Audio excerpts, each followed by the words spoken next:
raadiyoo burqaa oduu jaarmiyaa waraana bilisummaa Oromooti.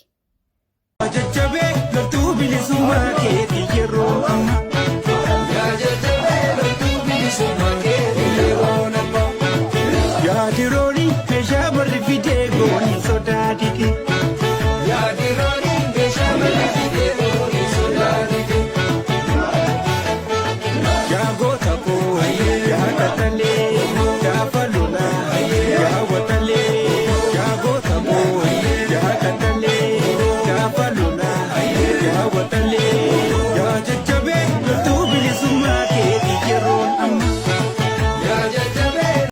Akkam jirtu dhaggeeffattootaaf hordoftoonni raadiyoo burqaa oduu guyyaa irraa isinitti himaan urjii sabaati. Injifannoo wabootiin kaleessa amajjii 4/2025 ajajaan kutaa waraana dhiha Oromiyaa tarkaanfii ilaalessaa fudhachuu ibsee jira. Birgeedii Urjii Lolaa fi Birgeediin Faana Eebbisaa Addunyaa waliin ta'uudhaan Konya Wallagga Bahaa Ona Haroo Limmuu seenuun tarkaanfii qubsumaa diina irratti fudhatee ba'uu isaa qaruuxeen waboo lolicha keessaa qooda fudhate nu dhaqqabsiisee jira. Haaluma kanaan waboon Birgeedii Faana Eebbisaa Addunyaa Konya Bahaa Wallaggaa Ona Kiiramuu ganda Siree Dooroo keessatti waraana murna bicuu bilxiginnaa du'aaf madoon adabeera. Oduu wal fakkaatuun tarkaanfii gootichi waraana bilisummaa Oromoo zoonii giddugaleessaa amajjii 3/2025 aanaa yaayaa gullalleetti fudhateen itti gaafatamaa waajjira galiiwwanii godina Shawaa Kaabaa kan ta'e nama Tafarii Mokonnon jedhamuu fi kaabinoota godinichaa walumaa gala namoota 5 du'aan yoo adabu Teedii Faantaa Bulchaa ganda Sadiinii Biyyoo fi Galaanaa Kabbadaa hojjetaa waajjira qonnaa aanaa yaayaa gullallee kan ta'e yaalaaf buufata fayyaanichaa galee du'aaf jireenya gidduu jiraachuu maddeen raadiyoo burqaa oduutiif gabaasan. Kana malees waboon zoonii giddugala Oromiyaa Salaaleetti birgeedota waloon lola amajjii 4/2025 taasiseen aanaa yaayaa gullallee fi aanaa dagam gandoota adda addaa keessatti injifannoo ajaa'ibsiisoo galmeesseera. Haaluma kanaa Wallagga Lixaa aanaa Beegii ganda Tulluu Dhoqonuutti konkolaataa waraanni garee bilxiginnaa Sireeffii jedhamuun beekamu lakkoofsaan 4 ta'an waboodhaan gubamuu isaanii gabaasaan dirreerraa arganne ifa godheera. Oduu biraatiin waboon godina Bunnoo Beddellee aanaa Daaboo Haannaa keessatti lukkeelee bilxiginnaa du'aaf madoon adabuun meeshaa sirraa hiikkatee jira. Amajjii 3/2025 waboon zoonii lixaa imala duula cichoomina kaayyoo itti fufee sochii isaa gara kallattii kibba lixa Oromiyaa godina Bunnoo Beddellee aanaa Daaboo Haannaa ganda Waangaree jedhamutti babal'isee tarkaanfii ilaalessaa ergamtoota bilxiginnaa irratti fudhateen milishaa tokko battalatti ajjeesee tukoota 3 madoo dandammii hin qabneen adabee jiraachuun beekameera. Gama meeshaatiinis AKM tokko irraa hiikuun moonaa qabsoo bilisummaa Oromootiif galii gochuu gootichi waboo dirree irraa ifa godhee jira. Duulli cichoomina kaayyoo ittuma fufee waboon godina Wallagga Bahaa aanaa Haroo Limmuu keessatti waraana murna bilxiginnaa du'aaf madoon adabee jira. Ittuma fufuudhaan amajjii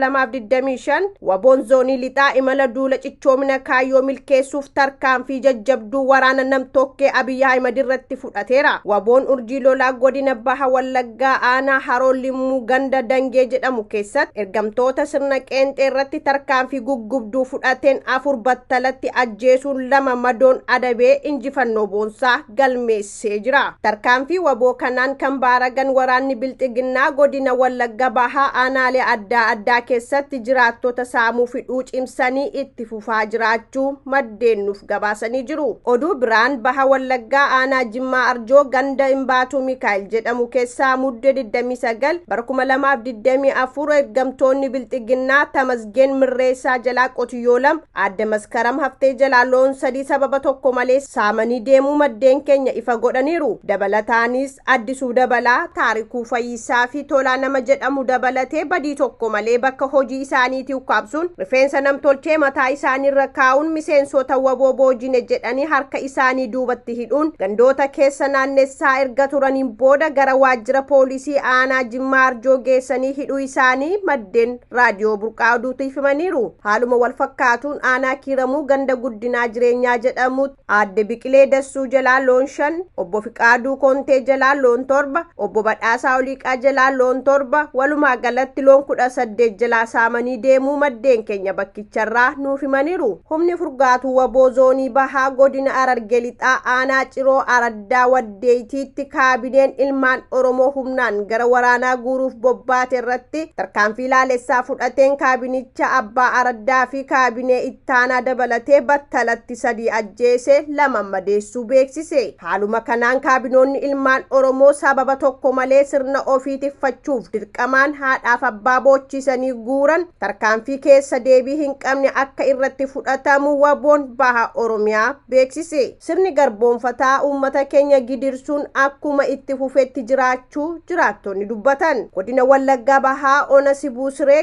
ganda qotee bulaa Baabboo Kuweetti maatii qabsaa'otaa hidhanii hiraarsaa jiraachuu maddeen dubbatan. Haaluma kanaan ijoollee keessan dirree qabsoorraa deebisaa galchaa sababa jedhuun kanneen gidirsaa jiran keessaa obbo Maammoo Biraanuu umurii 55, obbo Balaay Biraanuu umurii 45, Darajjee Guuttataa umuriin 60, Girmaa Tasfaa umuriin 40, obbo Shuubaa Waaqoo umuriin 52, obbo Alamaayyoo Bantii umuriin 55, obbo Abdiisaa Uummataa umuriin 38, obboleessa isaa waliin aadde Sinqee Mollaa maanguddoo ganna 65 kan tahan ganda tokko keessaa walitti qabanii gidirsaa kan jiran yoo ta'u, uummata kana mana hidhaatti guursisaa kan jiru manaajera ganda sanaa kan ta'e Alamaayyoo Beenyaa nama jedhamu ta'uu maddeen keenya achi raadiyoo Burqaa Oduutiif gabaasanii jiru.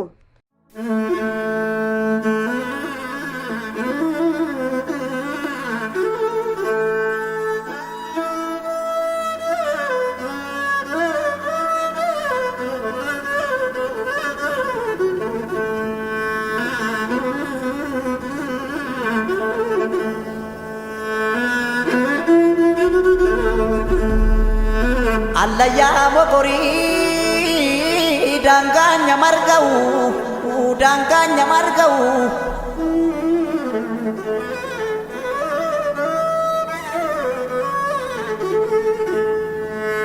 obsusna pintane densusna pintane roroni namate nambaran tau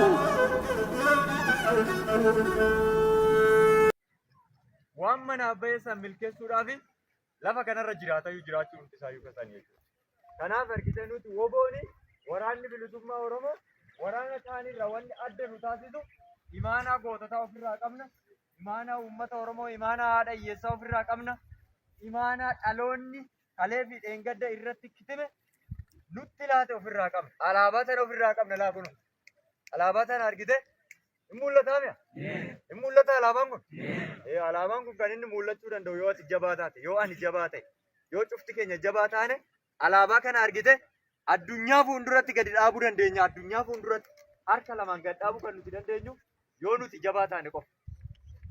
Yoo mataan keenya warraaqsaa fi alaabaa kanatti amane qofa gadiin hanga'uu dandeenya warraaqsa.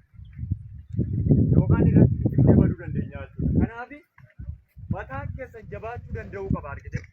Anan fakkaatin ani irbuuni nama lallaafaa nama argitee yookaan dantaa isaatiif bitamu nama yookaan argitee warraaqsa kanarratti hubannoo hin qabne ta'uu hin danda'a. Of fakkaadhu deemi warraaqsa geggeessitu fakkaadhu deemi. Waraana bilisummaa Oromoo woboo isa kaleessaas of fakkaadhu deemi. Isa fakkaadhu deemi. Isa of gane, isa saba isaaf of gane, isa dantaa isaa gane, dantaa saba isaatiif gammoojjii baddaa keessa jooru. Isa fakkaadhu obbo. Waboonan akkasiis isa fakkaadhu. Waboo dantaa dhabdulbeeffatu, waboo aangoo bololu, waboo argitee waanuma manaa bahee hin beekne garuu maqaa isaa waboo jedhamu san warra akkasiirraa of eega. Ofii keessaniifis dallaa akkasii keessaa akka seenu of eeggata. Yoo dhugumatti haadha Oromootti kabaja gochuuf gadi ba'eeraa yoo jette mataan kee yoo akkasitti amanee jiraata.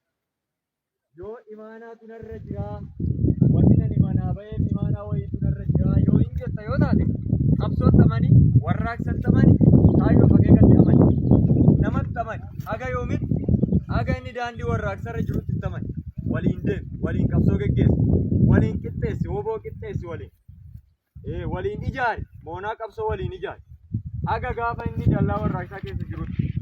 Inni dallaa warraaqsaa keessaa dallaa fedhii dhuunfaa isaa seene taanaani yookaan dallaa argitee waraanni bilisummaa Oromoo keessa hin jirre keessa seene jennaani firuma haafetillee.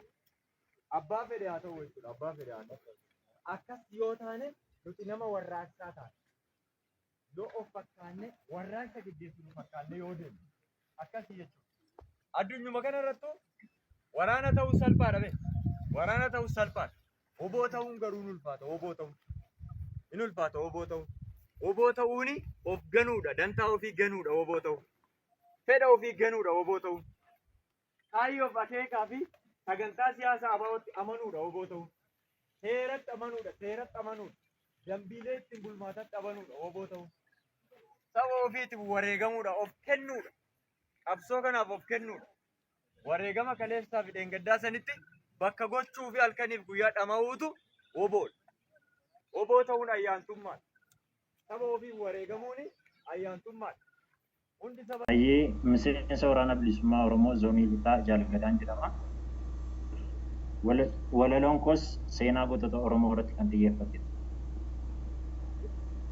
Waadaa seenee kakadhee ciniinee lafee ayyuu tokkicha waboo qofaan madaan koof naaf hiriyyuu. Mana sobdootaan diiga galma sarootaa raasaa walaloon onnachiiseen qeerroo qabsoof kakaasaa. Naafaa buluu waboon koo waardiyyaan saba bal'aa isatu bilisummaaf loleen abbana karraa. Waaqayyos booboo kootiif naafaa ta'u tiksee waardiyyaa nan ta'aa fi sittan himadha cimsee. Anis faayidaa kootiif yoomuun deemu daggattee waboo waardiyyaa nana lafee baaroon kakadhee. Baraan fayyaanuuf taataa warrumti namni beenyaa jabaadhaa jajjabee koo isintu qaalii keenya. Biyyaa waardiyyaa ta'uuf laaqii keessa ciiftanii saba keessaniif jecha dantaa ofii dhiiftanii hidda mukaa soorachaa bishaan booruu dhugdanii gaafii agabuu bullaa qorraafaduu dhugdanii fedhii Oromoo guutuuf ofii taatanii hir'uu sichi ololamitti isin dadhabe shirruu maqaa jaallan kufanii godhattanii yaadannoo kaayyoo jaallan du'anii taasistanii dhaadannoo biyyi Oromoo ganamaa dabbaaf dhiigaan sararaa saroota of hin beekne rasaasummaan qabalaa jaallan ofii of biraa libsuu ijaan dhabdanii diina kuffisaa kufaa boquu keenya ol qabdanii ifatti baafachuudhaaf Oromiyaa biliisaa diinaan kokkee wal qabaa bacaqii keessa ciisaa fedhii fuudhaaf heerumaa konkolaataa fi birrii ofitti hanqistanii eegaltan daandii sirrii lafee ofii nuuf dhabaa warrumti hin feenne beenyaa ammas dabaleen jedha isintu qaalii keenyaa. Qaalii jechuun isinii qaalii jechuun ginne sodaan lubbuutiif jecha warra duubatti hin siqne aarsaa hedduu kaffalaa kan du'e sawwaaltanii jaala dadhabee kuufees harka qabdan kaaftanii falmaa dhooftuu gochaa diinaaf biraan falmachaa utuu fedhii qabdanii bosonatti baqachaa umurii keessan mara Oromoodhaaf laattanii nuun bilisa baafachuu warri summii nyaattanii oolmaa keessan dubbachuuf hin qabu jechaaf malaa diyaamendiin Oromoo galanni isiniif malaa warra waaqaa gaddeetti Oromoof ta'e abbaa jabaadhaa wal jabeessaa barri kun isin darbaa galatoomaa ulfaadha.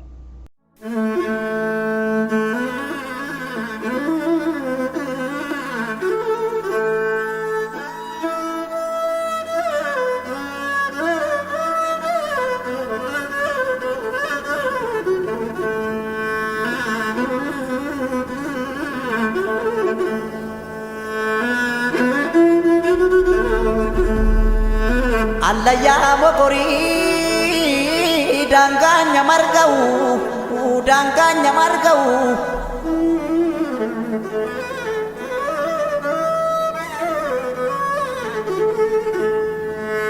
obsus naaf hin taane deensus naaf hin taane roorroon hin hammaatte nan baranan taa'u.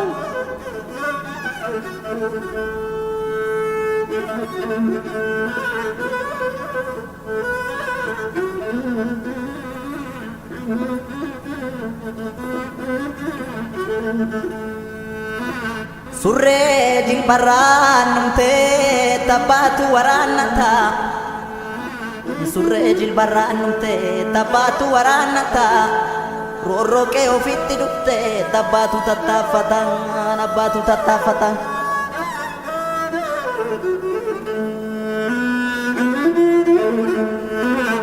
Yoo yartuun nama nyaartee maal saattaan ilaalu nyaara dhoowwatu malee.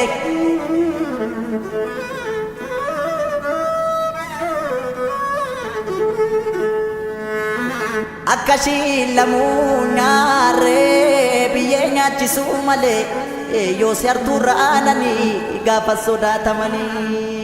sodaataman.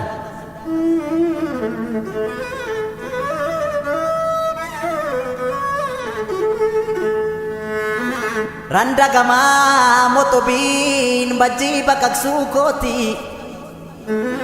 Randagamaa motobiin bajjii baqaqsuu kooti. Shira yartuun dadhabe eqee godaanuu kooti. Shirri yoo dhugaa moote yoo haroo marte malee yoo xiqqoo turte malee bahee daggalan jira dhugaa barbaachan joora.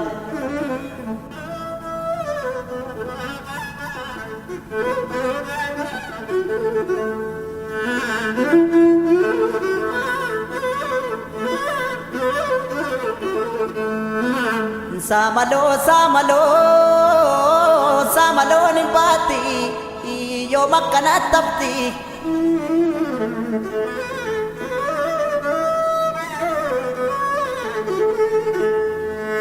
Shirri dabaan xaxamtee jaarsa buleen furamti odaa jalatti qabdi.